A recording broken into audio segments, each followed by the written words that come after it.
Hola, hoy estamos de nuevo con Juan Carlos Castillo, que nos va a explicar más sobre nuestra historia, y en el caso en el que hoy nos ocupa es la muralla ciclópea del Cerro Miguelico. Estoy segura de que será una interesante charla, igual que la otra que hemos tenido y que seguiremos teniendo. Muchas Juan Carlos, gracias. bienvenido de nuevo. Muchas gracias, María Jesús. Yo encantado de estar de nuevo con vosotros y bueno, hablar de algo tan apasionante como el patrimonio torrecampeño, ¿no? Es tan rico y tan variado que da para muchas intervenciones y bueno, por desgracia, en algunos aspectos este patrimonio está muy abandonado. No es el caso hasta cierto punto de la muralla ciclópea, pero antes de nada yo me gustaría desmitificar un poco lo que es Cerro Miguelico. Cerro Miguelico siempre ha sido considerado que lo que queda de este asentamiento es esto que tenemos aquí detrás, que es la muralla ciclópea. No es así. Cerro Miguelico tiene mucha más entidad, es mucho más grande, como se han demostrado a lo largo de la investigación arqueológica. ¿Cuándo empieza a conocerse Cerro Miguelico? ¿Cuándo empezó a despuntar Cerro Miguelico? Pues mira, Cerro Miguelico ya se conocía desde hace muchísimo tiempo. Algunos autores de finales del siglo XIX y principios del siglo XX ya empiezan a hablar de él, pero sin embargo es una persona que él no es tan conocido, era más conocido su hermano, es Enrique Romero de Torres, que es hermano de el pintor, famoso pintor cordobés, ¿no? A él se le encarga hacer un viaje por varias provincias de Andalucía con el objetivo de hacer un inventario del patrimonio histórico que albergaban muchos de los pueblos de nuestra Andalucía, ¿no? Enrique viene en la segunda década del siglo XX, estoy hablando entre 1913 y 1918, cuando hace los trabajos él. Viene a Torre del Campo y aquí entra en contacto pues con un paisano nuestro, entra en contacto con Eduardo Arroyo Sevilla, que le explica las bondades y los parabienes de nuestro patrimonio. Y como no, Eduardo y algunos paisanos pues lo acompañaron y vinieron a visitar esto. Cuando él viene y ve esto, pues lógicamente coge su cámara de fotos y que en aquella época tenía que ser una cosa bastante novedosa, no había mucha, y empieza a fotografiar Cerro Miguelico. Y aparte de eso, él en sus anotaciones, en sus investigaciones, pues empieza a describirlo. Pero claro, en aquella época Cerro Miguelico es considerado, esta muralla, este bloque, lo que estamos viendo, como el único elemento que se conservaba del mismo. Por fotografías aéreas de los años 50 hemos comprobado que se conservaban más cosas, pero por desgracia han sido destruidas, entre ellas el tramo de muralla y los elementos arqueológicos que había donde actualmente están los repetidores de televisión y de radio y de lo que sea, ¿no? Y pues como decía Enrique empieza a tomar nota y empieza a describirnos esto. Y él, en esa primera instancia, junto a Eduardo Arroyo, lo consideran una muralla ibérica. Hablan de una mirada ciclópea ibérica. Estaban equivocados, como luego explicaré, ¿ven? Pero entre medias, también Eduardo le enseña a Enrique una figurita, una figurita de pequeña, un idolito de marfil, que había encontrado un pastor en la famosa cueva de Goliat. El pastor se ve que entró dentro de las cámaras sucesivas que hay, y levantaron una losa y aparecieron restos, según describen ellos, aparecieron restos humanos y los restos de esa figurita. Y Eduardo pues se la enseña, la fotografía, y son muy famosas esas fotografías de ese idolito. Eso nos está diciendo, la aparición de esa figura, nos está diciendo que había una ocupación en este espacio de una comunidad del Calcolítico, estoy hablando del 2500, 3000 a.C., que utiliza la cueva como zona de enterramiento. Lo que no hemos encontrado es dónde residen. Posiblemente estuvieran también aquí, la residencia de esta comunidad estuviera aquí. ¿Cuándo aparece esta gente por aquí? Porque, bueno, en las sierras tenemos constancia de que hay una ocupación todavía mucho más antigua. Han aparecido útiles líticos que nos indican que la ocupación hay que remontarla bastante tiempo más atrás. Pero cuando empieza a considerarse una ocupación más estable, porque estamos hablando de poblaciones nómadas que se están moviendo por la sierra, que viven de la recolección de los productos silvestres, que viven de la caza, subsisten en este espacio, tienen un buen control estratégico, dominan el paisaje desde aquí, pero no hay una comunidad estable. Creemos que es el establecimiento vendría aproximadamente aparejado cuando se produce el abandono de uno de los asentamientos más importantes que tiene Jaén, que es la zona de Marroquíes Bajo. Marroquíes Bajo es un poblado que surge en un espacio llano, que tiene un sistema defensivo muy interesante a base de fosos que se pueden inundar con el agua que procede de la sierra del Cerro de Santa Catalina, de la propia Jaén.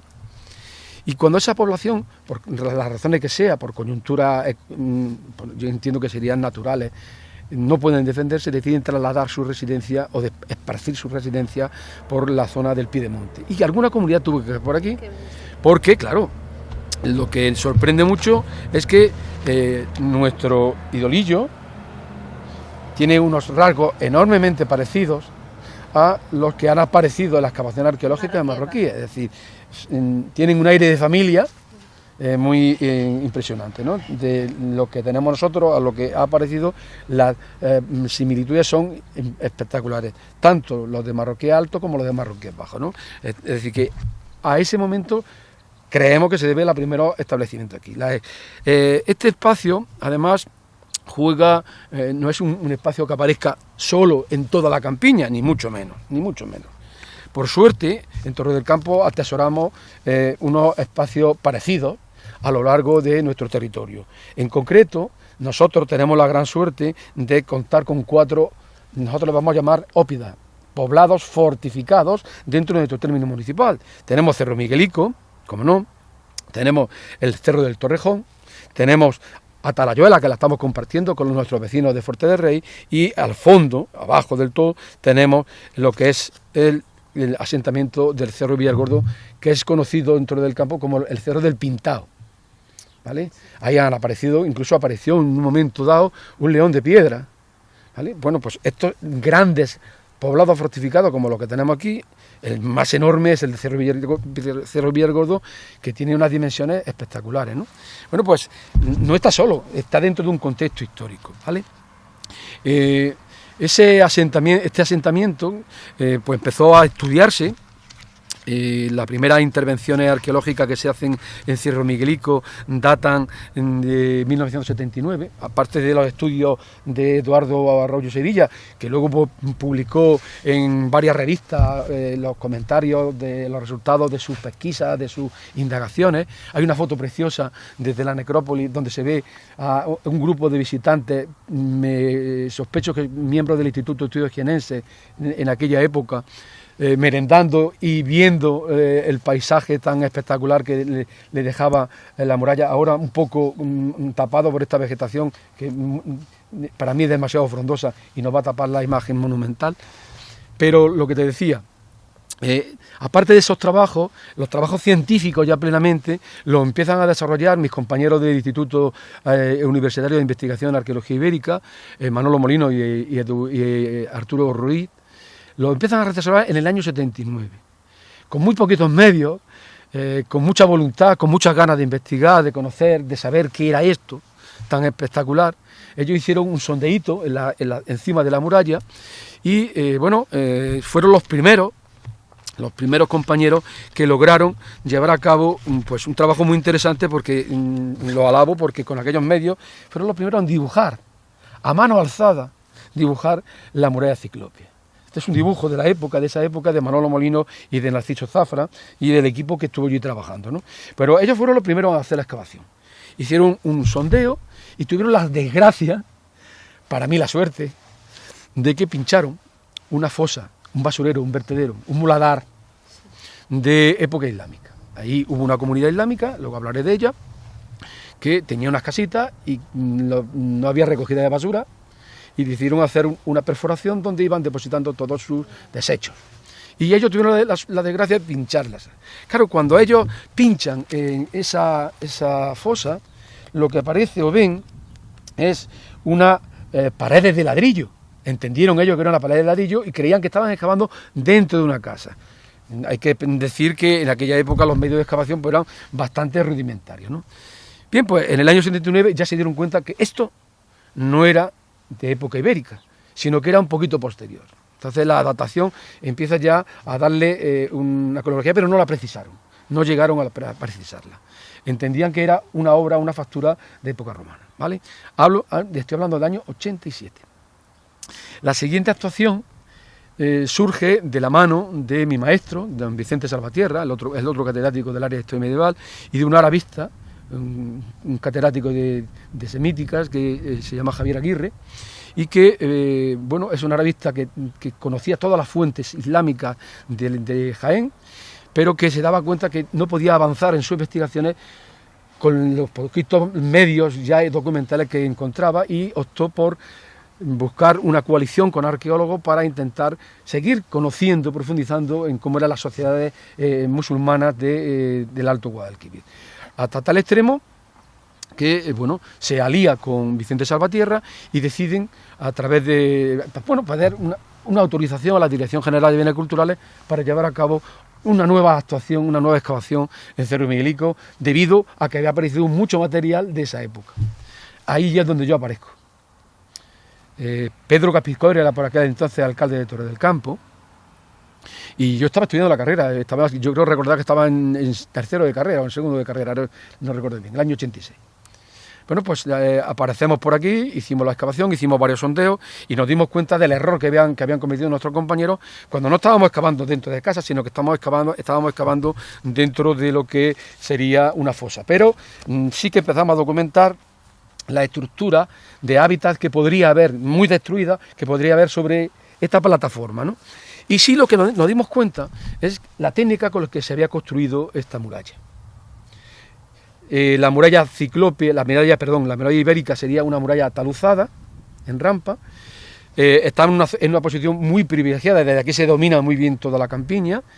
El camino que comunicaba Jaén con Martos pasa justamente al pie de esto, y no nos es de extrañar que un ramal de ese camino se desviara para llegar aquí a comunicar con el Oppidum. El otro ramal es el camino viejo por el que nosotros subimos la ermita, ¿vale? Pues en los puntos más estratégicos donde están esos caminos, los romanos van a decidir construir una muralla. ¿Qué hacen? La muralla en taluz, y ellos levantan estas grandes paredes de piedra ciclopia, que bueno, algunas piedras tienen un volumen y un peso enorme, ¿no? Pues levantan aquí, y ahí es donde está el error. Siempre hemos creído que era lo único que se conservaba de ese Oppidum, y nos estamos equivocando, porque de muralla ciclopia de esas características nosotros estaríamos, para que nos hagamos una idea, en este espacio. Muralla ciclopia, gracias a los trabajos de Miguel Ángel Lechuga, mi compañero Miguel Ángel Lechuga, que ha hecho este análisis LIDAR, pues ha permitido reconocer que hay otros lienzos de muralla ciclopia en la zona que es muy próxima a la ermita, y luego nos ha dado pista para hablar de otra cosa que llevaba dándole vuelta a esa idea hace mucho tiempo, que mis compañeros de la Asociación de Acción por el Patrimonio de Torre del Campo me han colaborado y me han ayudado a demostrar que ahí también tenemos algo muy relacionado con esto. Ahora hablaré de él, ¿no? Bien, pues el error estaba en considerar que esto era muy pequeñito. Sin embargo, ya habéis visto la dimensión que tiene el poblado fortificado, y más en época romana. Yo calculo que aproximadamente puede haber unas 3 o 4 hectáreas entre la muralla ciclopia y los elementos de fortificación que tenemos diseminados aquí. Esto es una fotografía de un satélite que se ha eliminado la vegetación y nos está marcando en el relieve, nos está marcando perfectamente las líneas rectas, que no son cosas naturales, sino que son hechas por el hombre, y nos van indicando muy bien la defensa. Esto nos va a ayudar en el futuro para muchas cosas, ¿no? Es una técnica novedosa que por suerte pues la estamos dominando y la estamos controlando. Bien, pues ese trabajo que había realizado Vicente Salvatierra, pues nos permitió ir entendiendo un poco esto. Entre medias van apareciendo una serie de necrópolis en torno a la ermita que nos estaban diciendo que allí teníamos otra realidad. Eran necrópolis romanas. La que tenemos enfrente es visigoda, ¿vale? Pero nos estaba diciendo que por allí había algo raro que no encajaba dentro de las preguntas que nosotros le estábamos haciendo al yacimiento. Era el momento en que nos dimos cuenta de que el camino que comunica Torre del Campo con su ermita era un camino muy antiguo, que en la mente de muchos torrecampeños se conservará. Todo el mundo ha creído que ese camino se destruyó. No se destruyó. Ese camino tenía un problema, y es que la gente, los torrecampeños somos muy particulares, subían con coches, con motos, con vehículos por ese camino y estaban levantando, destruyendo ese camino, aparte de la erosión que tenía, por la cantidad de años que tenía y bueno, que no había cuidado. Yo creo que en ese momento se tomó una decisión, a mi juicio puede ser discutible, pero acertada en el sentido que el camino está debajo, está protegido por ese pavimento que actualmente pisamos, ¿vale? Está debajo, no se levantó, como se ha dicho mucho, no. Y ya hemos discutido los periódicos incluso con el tema. No se levantó, se tapó, se cubrió, se protegió. En un momento dado, por las razones que sea, se decide levantar ese pavimento y aparecerá el camino antiguo, ¿vale? Bien, pues con esos datos de muralla, de necrópolis, pues empezamos a darle vuelta a una idea que me puse de manifiesto por primera vez cuando fui pregonero de nuestra patrona Santa Ana, y yo evidenciaba, siempre me preguntaba, ¿por qué la ermita aquí, no en el pueblo? Como hay muchos sitios donde aparece un cinturón de ermitas circulando, bordeando las poblaciones, como una especie de muralla espiritual, ¿no? Siempre me preguntaba, ¿por qué aquí? ¿Y por qué Santa Ana? Si la romería de los pueblos del entorno están en base a vírgenes, ¿no? Sí. Con distintas vocaciones. Pero ¿por qué Santa Ana, la madre de la madre? Ya me daba que pensar. Siempre el idolillo, en las necrópolis, concentrada en un sitio muy claro, pues me hizo pensar que la cueva que hay muy próxima a la ermita podría estar relacionada con este mundo de la religión, de la muerte, de la magia, ¿no? Y empecé a enarbolar una teoría de que aquello estaba, efectivamente. Cuando con el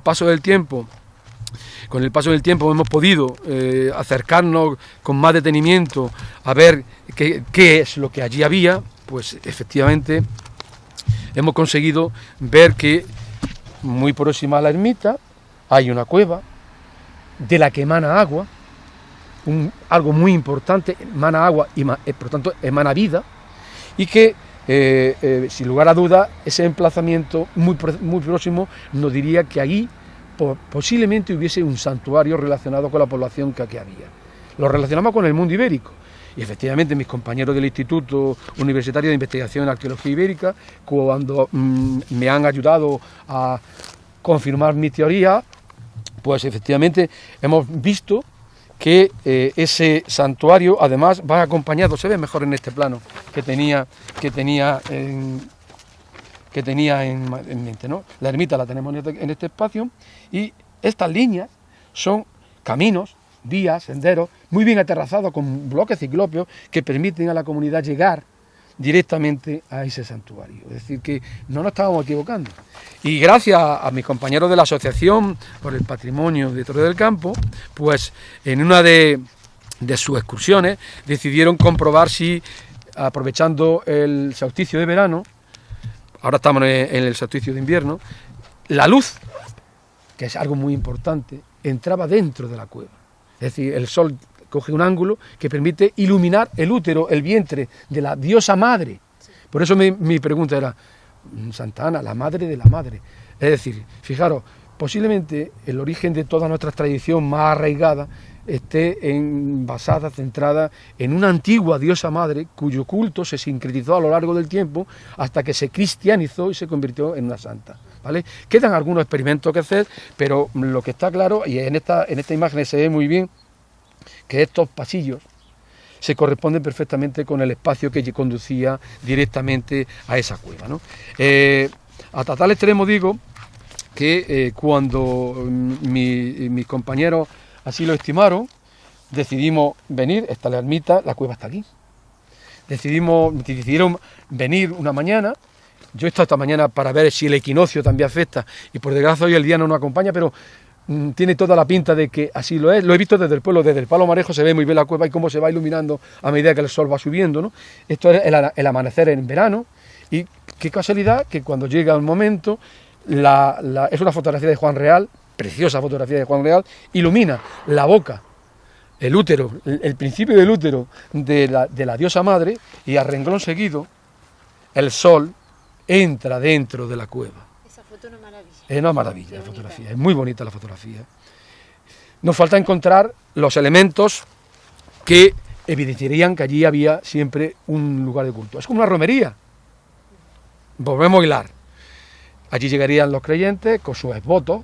Generalmente son figuritas de hierro, como las que aparecieron en Fuerte del Rey, o han aparecido en el Collado de los Jardines, en en Santa Elena es voto, igual que como poníamos en la iglesia una mano, un pie, el pelo, para pedirle a la diosa, pues salud, protección, y allí pues realizarían todo tipo de fiestas. No podéis imaginar la cantidad de cerámica que están relacionadas con esos cultos que aparecen diseminadas por el espacio del santuario, ¿no? Entonces nos falta casi conformar que allí hay esvotos, ¿no? Esvoto ibérico, que ese culto a la diosa madre tuvo que mantenerse en época romana y que sin lugar a dudas se cristianizaría entre los siglos VI, VII, que luego se olvidó cuando llegan los musulmanes, lógicamente, pero que luego, después de la conquista, se retoma, ¿vale? Bueno, pues cuando nosotros excavamos aquí, en el año 86, nos dimos cuenta que había un emplazamiento de época musulmana que presentaba unos materiales muy interesantes, que nos daba una cronología aproximada de ocupación que rondaría en todo el siglo IX y el siglo X. Yo en mi tesis doctoral, pues el estudio que hice sobre los asentamientos de la campiña, cogí y puse como elemento representativo la olla trípode que apareció en Cerro Miguel, que es una olla, es un elemento para nosotros un fósil guía, un elemento cerámico que nos va marcando la cronología, sobre todo estos vástagos que acompañan estas ollas. Pues esta olla ha servido para adaptar muchos yacimientos. A partir de ahí se convirtió en un elemento que cuando la vemos presente en cualquier sitio, pues bien, de esos trabajos salió también este libro. La mitad es el yacimiento de Peñaflor y la otra mitad Cerro Miguel, y que lo publicó la Junta de Andalucía, recogiendo algunos de los materiales que habíamos localizado en Cerro Miguelico y por tanto también en la campiña, ¿no? Entonces aquí en este libro se ven algunos de los fragmentos cerámicos, de los recipientes cerámicos que localizamos, que estudiamos en aquella época, ¿no? Y bueno, lo que nos dio que pensar es que aquí hay asentada una comunidad que es la consecuencia del abandono del espacio ya serrano, y empieza a aparecer algo en el actual pueblo de Torre del Campo. Nosotros cuando excavamos dijimos, vale, esto data del siglo I antes, siglo I después, pero ¿qué pasa después? Porque, ¿dónde está la gente que vivía aquí? Porque tenemos una necrópolis visigoda. ¿Dónde vivía la gente? Claro, ¿cuál es el problema? Pues el problema es que ahí, de todo lo que es ese gran oppidum, nosotros hemos excavado un 0,2%. No diría que hay un 0,02%. Nada. ¿Dónde está la gente? Sospechamos que ahí. Pero no hemos encontrado los indicios arqueológicos que nos demuestren que ahí sigue ocupado. ¿Cómo que se entierran? ¿Pero dónde viven? Sin lugar a dudas, habría una comunidad. Una comunidad de la cual un grupo, yo lo llamo de Misión Rescate antiguo, hizo una primera excavaciones, excavaron 2 tumbas de una necrópolis que ya estaba expoliada, porque la fotografía de Eduardo Arroyo y de Enrique Moreno me indica que allí había tumbas ya abiertas y que había sido expoliada, pero que ese grupo abrió 2, recuperaron unos ajuares y registraron cómo estaba el individuo enterrado, que eso nos ha supuesto entender que es una necrópolis visigoda. Los materiales que apareció en esa excavación fueron cedidos por el director del grupo y están en el Museo Provincial de Jaén. Bien, pues tenemos una comunidad que vive ahí. Pero cuando llegan los musulmanes, esa comunidad prácticamente se difumina. Aquí se asienta un grupo y ahí viene el dato importante.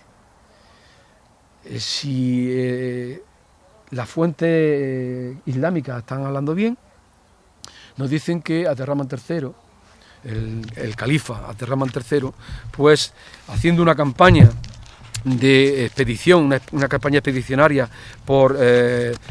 para castigar a unos agentes sublevados en muchas zonas de la campiña, de la zona de Jaén, haciendo una campaña que llevaba intención de llegar a Zaragoza prácticamente, pues asaltando una comunidad que se conoce con el nombre de Muntilum, que todavía no hemos identificado, no está aquí, sospechamos que está ahí metida en la sierra de Valdepeñas, Frailes, por esa zona estaría metida. Bueno, pues aprovechando esa campaña, viene y habla de que pernocta en un sitio que se llama Mari Turrus. Y fijaros qué casualidad que el topónimo que cita son dos términos, una palabra árabe y una palabra latina. Mari en árabe significa campos y turrus significa torre en latín. Pues oye, si no nos estamos equivocando, él habla de que el cronista dice que se sentó en una alquería muy cercana a la ciudad de Jaén, a Madina Yayán. Bien, pues si eso no nos estamos equivocando, puede ser Torre del Campo.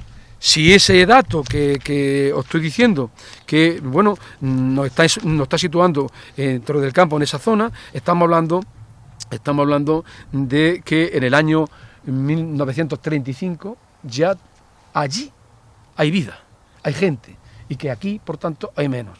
Sospechamos también eso porque después de que, bueno, esta es la necrópolis, los restos de la necrópolis, como se enterraban en esa época, un poco siguiendo este ritual de enterramiento, ¿vale? Muy germano, muy típico, orientado, las tumbas están orientadas mirando la salida del sol. Bien, pues si esto sobre la Juar que apareció, que está en el Museo Provincial, apareció en una misma tumba, apareció un anillo de plata, uno de oro, uno de cobre y otro de hierro. Parece simbólico, parece una cosa en la necrópolis, ¿no? Bueno, pues esta comunidad desapareció. Entonces lo que decía que como consecuencia de este conflicto bélico que azotó a toda la Andaluz, pero que tuvo una particular y especial virulencia en la zona de Jaén, pues Abderramán III, intentando sofocar las sublevaciones de estos dos personajes, aparece Torre del Campo.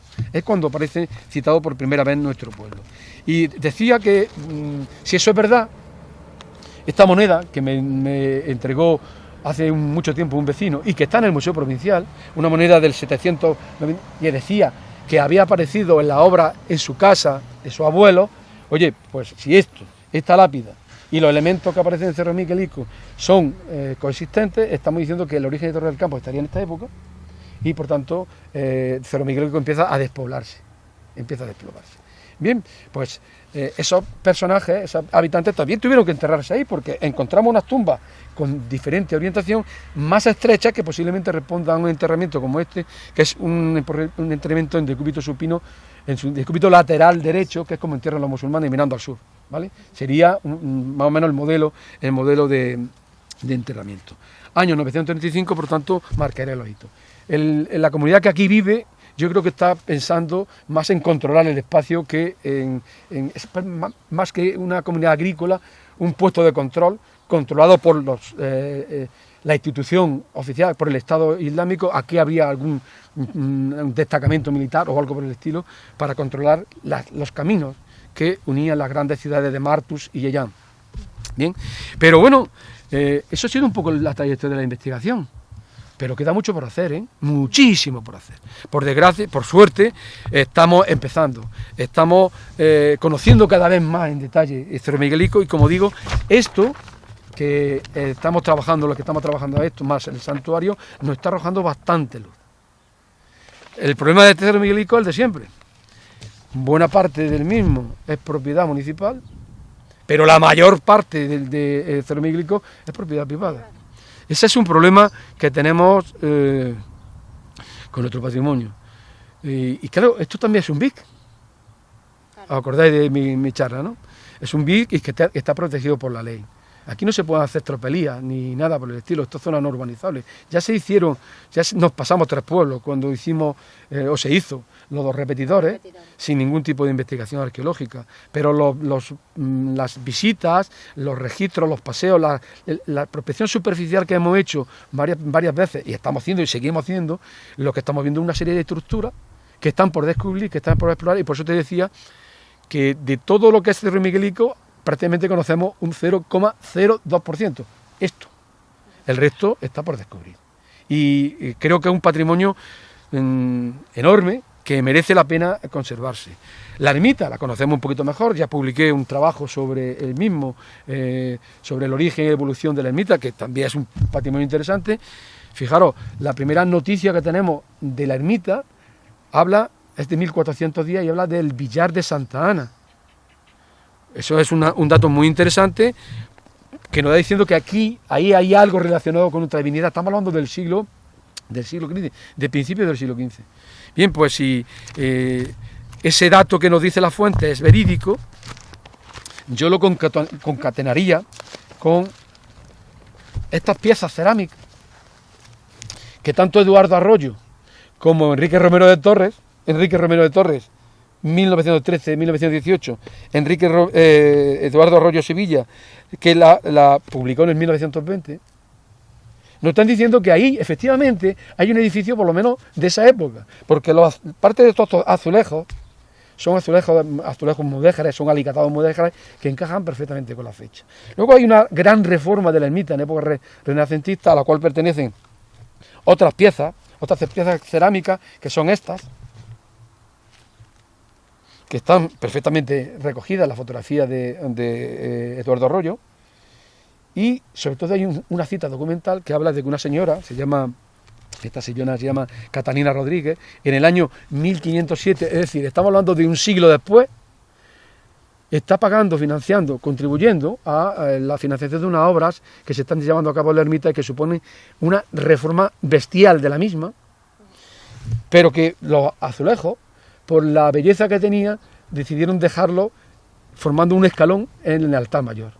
Así lo fotografió, como habéis visto, Enrique Romero, y cuando el cura del pueblo, Calleja, decide levantar para hacer una nueva obra a principios del siglo XX, pues, por desgracia, no se volvieron a su sitio y empezaron a perderse. Sabemos que hay algunos paños en el Museo de Jaén, otros aparecieron en otras reformas posteriores, estos, que los restauró Fátima, una paisana nuestra, una profesora de Bellas Artes, la restauró hace mucho tiempo, y otros que han ido apareciendo en las obras de restauración de la ermita, ¿vale? Pues lo que nos está diciendo es que en el siglo XVI se está llevando a cabo una reforma enorme, es decir, en el XV ya tendremos ermita, ¿vale? En el XVI reformamos la ermita, en el XIX reformamos la ermita, es decir, que ese culto de esa diosa madre volvió a recuperarse, santificada en nuestra patrona, y que a partir de ese momento pues tanta importancia tiene el patrón del campo. Esto es muy llamativo,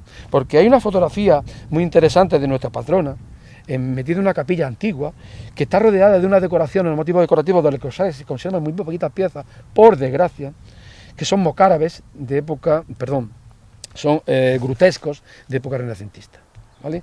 Pues la fotografía que hay de nuestra patrona antigua, de la antigua patrona, pues nos van indicando que antes de que entrara Calleja, la decoración que ahí había era también de ese momento constructivo. Es decir, la ermita, a mi juicio, ha tenido tres fases: la medieval, la renacentista y luego la moderna, ¿vale? Y bueno, las otras fases que se están acometiendo ahora, pero bueno, a grandes rasgos es eso. Por suerte, como decía, las investigaciones no han parado, porque las inquietudes que está levantando Cerro Miguelico ha llevado a dos paisanos nuestros. Uno es Encarnación Muñoz Chica, a defender su trabajo fin de grado en la Universidad de Jaén, que es una chica que estudió el grado de turismo, a defender su TFM, centrarlo sobre el potencial patrimonial y turístico que tiene Cerro Miguelico, y aquí ella marca un poco las pautas de lo que podía hacerse para que se pueda explotar cultural y científicamente y sobre todo turísticamente este espacio. Y ayer pues tuve la gran suerte de asistir a la defensa de un TFM, un trabajo fin de máster de nuestro paisano Manuel Carlos Collado, que defendió su TFM, que lleva por título Nueva visión para el patrimonio del yacimiento arqueológico de Cerro Miguelico, y que defendió brillantemente ayer la Universidad de Sevilla, del cual pues me enorgullece haber sido su tutor, junto a otro compañero, José Peral y María Lourdes Rollo, de este trabajo. Es decir, que la juventud viene empujando. Que la juventud se interesa por y están viendo, por el patrimonio. Exactamente, María Jesús, y están viendo que lo que aquí hay es algo importante, que no lo dice una persona, sino que ya lo dicen muchas más personas. Y ayer, en la defensa del TFM, un arqueólogo y profesor de la Universidad de Sevilla, y además su principal trabajo es que es gestor de la Junta de Andalucía, en la Dirección Cultural de Málaga, alababa las bondades y se me mostraba muy satisfecho porque había visto cómo las posibilidades de Cerro Miguelico iban mucho más allá de lo que él conocía, ¿no? Entonces, que sepamos que la comunidad científica reconoce que tenemos algo importante y que podemos, por tanto, sin lugar a dudas, poner en valor. ¿Cómo? Pues haciendo prioridades. ¿Cómo se pondría en valor esto? Esa es una buena pregunta. En primer lugar, yo creo que lo que procede es hacerle un expediente específico de declaración de bien de interés cultural. Es decir, habría que delimitar perfectamente cuál es el espacio que conforma este asentamiento arqueológico. Y una vez que se tenga esa delimitación y se tenga claro, empezar con investigaciones que sean los primeros o los siguientes estudios que nos lleven a entender y a conocer perfectamente esto. Y sobre todo para buscar subvenciones. Subvenciones que nos permitan por ir recuperando los frentes de muralla que tenemos ocultos debajo de vegetación, de arboleda, ir recuperando espacios e ir conociéndolo para luego ponerlo en valor. Porque el que venga aquí, si no le explicamos esto, le parece un amontonamiento de piedra peculiar, característico, unos grandes bloques de piedra, pero si no se lo explicamos. Puede pensar que lo hemos hecho recientemente, que han venido con unas máquinas excavadoras y como los muros esos de la autovía, ¿verdad? ¿Vale? Sí, de la autovía y pues perfecto. Yo creo que también os da la tabarra contra Miguelico. No, como tú bien dices, tenemos claro y yo cada vez que te escucho que aquí en Cerro Miguelica tenemos una joya que debemos de estudiar y que debemos de ir poniendo en valor más que ahora ha estado parado. Y esperemos que el camino sea ese, que iniciemos una ruta de trabajo y que en unos años, ojalá no sea mucho, veamos algo, veamos que esto tiene el reconocimiento que se merece. Así que estaremos mano a mano intentando que esto salga adelante. Muy bien, muchas gracias.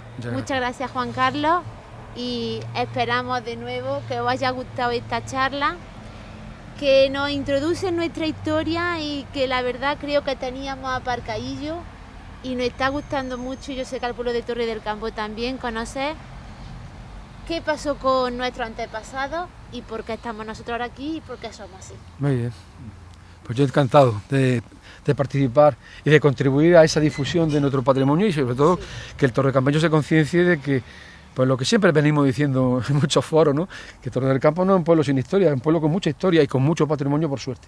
Sí, estas charlas también hacen, como tú has dicho, que la juventud, que las personas jóvenes empiecen a valorar lo que tenemos y no suban aquí y vean esto y a lo mejor, como pasó en el Castillo del Berrueco, intenten tirar las piedras. ¿Por qué? Porque ya le estamos enseñando que esto hay que cuidarlo. Así es. Y esperemos que este sea el camino. Muy bien, muchas gracias. Venga.